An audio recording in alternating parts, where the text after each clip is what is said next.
Salman F Rahman এবং আনিসুল হক সাবেক আইনমন্ত্রী গ্রেপ্তার সদরঘাট এলাকা থেকে।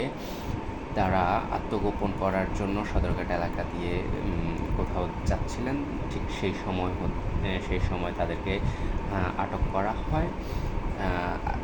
একটু বলে রাখি, সালমান এফ রহমান ছিলেন মাননীয় শেখ হাসিনার private industries and investment adviser হিসেবে কাজ করতেন, এবং আরেকজন ছিলেন আনিসুল হক, ছিলেন সাবেক আইনমন্ত্রী।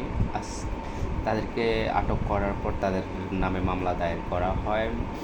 ঢাকা মেট্রোপলিটন কমিশনার মইনুল হোসেন জানান, নিউ মার্কেট থানায় তাদের নামে মামলা দায়ের করা হয় এবং তারপর তাদেরকে পুলিশ হেফাজতে নিয়ে যাওয়া হয়। এখনও পর্যন্ত ওনারা পুলিশ হেফাজতে আছেন।